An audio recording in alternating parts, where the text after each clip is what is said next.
Good morning, everybody. How y'all feeling today?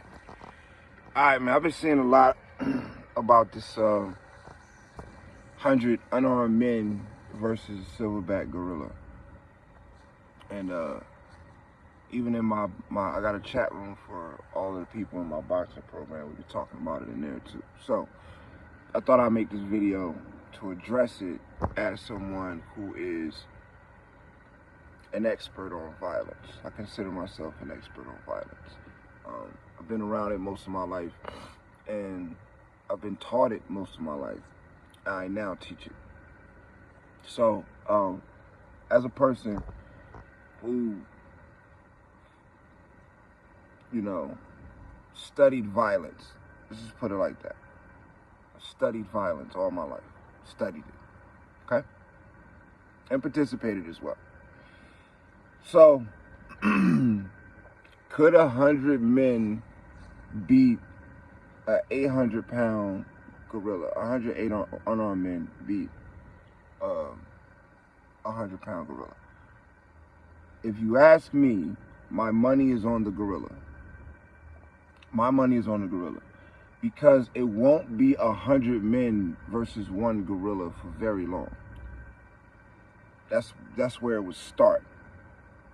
And before many of the men ever make any sort of impact, they will immediately be, you gotta think about this. You gotta think about two things. You gotta think about a few things, actually. Number one, human nature, gorilla nature. Okay? Human nature, gorilla nature. Number two, the men will be unarmed. The gorilla will not be. Even if the gorilla doesn't have a weapon, it's still armed. Most animals are. Okay? They come with natural weapons. You know what I'm saying? Our natural weapons are our intellect. That's our natural weapon, our intellect. So we're able to fashion weapons with our intellect. We're able to sharpen metal and make swords and make spears and take rope and craft it together and make nets. That's our intellect. A gorilla doesn't have that intellect. Animals don't have that intellect. So to even the playing field, animals have other weapons. They might not have intellect, but they have savage ferocity. They have long teeth, strong, long claws. And in a gorilla's case, massive hands, massive hand strength, massive arms, massive arm strength, massive body strength. Like almost any move, like if you ever seen that footage of that gorilla dragging that little kid around, just look how fast that gorilla was going from 0 to 60. Like how fast it was going from a static position to then just zip across the end of the pond. You know what I'm saying? And then stand still and then zip across real quick, dragging the baby along. Those are movements and things that humans can't. So it's like your reactions are only made to respond to the reactions of other humans. Your reaction time is not fast enough as a human being to defend against a strike from a 800-pound gorilla at all. So then the other part is, as a person, and I've been taught this by my various teachers, most importantly, my father. If you get into a situation where it's you and a bunch of people, what's the rule? A lot of people don't know the rule. You get jumped, you get into a situation where it's you and a bunch of people, what's the rule?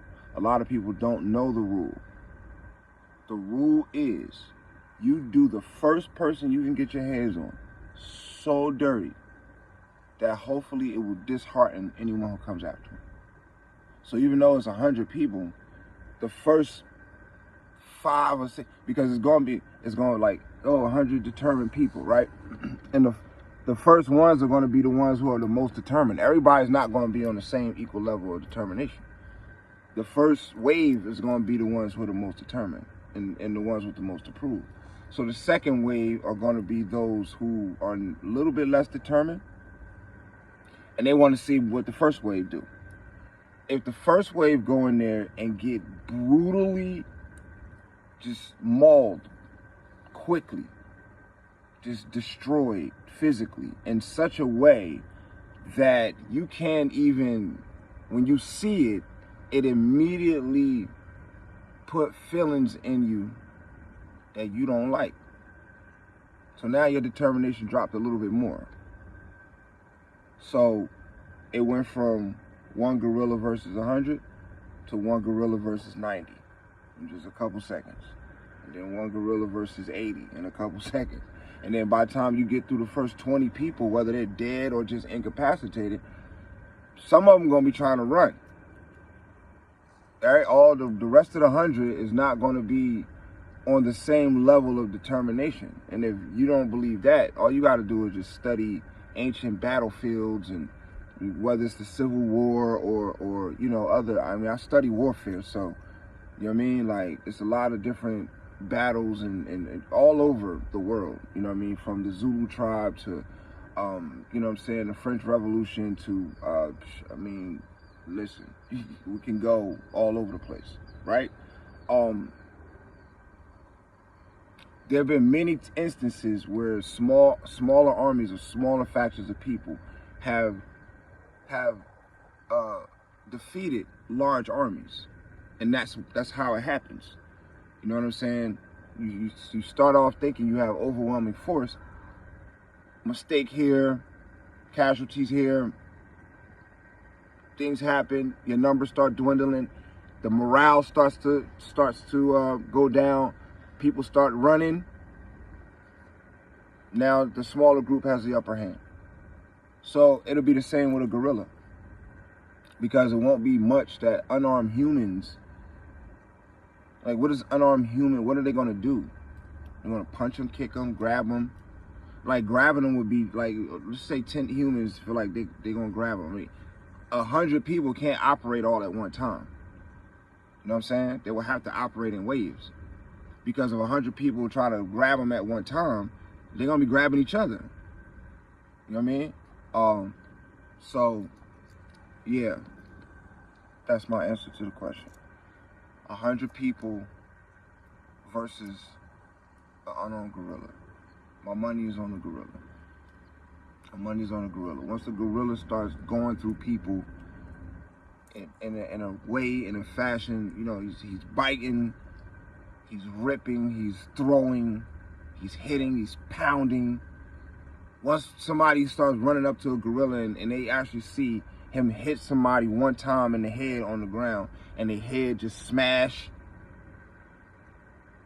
they gonna stop like, whoa, wait a second. There's gonna be a whole bunch of people in that 100 that gonna see some stuff, gonna be like, whoa, I don't know about that. I think I wanna go home. That happens on the battlefield. When the stakes are extremely high, you're talking about, yo, this could be the end of our civilization. This could be the end of our way of life. This could be the end of our life. Our women could get raped and put into slavery. In those conditions, they still see a certain level of brutality and be like, nah, I'm not with it. So you talking about just to prove a point? You know what I'm saying? A gorilla against 100 unarmed people? Nah, my money's on the gorilla. Especially if it's an 800-pound gorilla. If it's like an apex gorilla, like an 800-pound gorilla, nah. Because you won't be able to find 100 people with the same level of resolve. That's number one. You're gonna find about 10 with the level of resolve that it would take to take down somebody, like something like that. But you're not gonna find 100 people with that same level of resolve. You're just not gonna find it. You know what I'm saying? So, yeah. Once the leaders, the ones that hyped everybody up, the ones everybody looked into, once they get fucked up, yeah, My money's on the gorilla. That's what I got. Peace.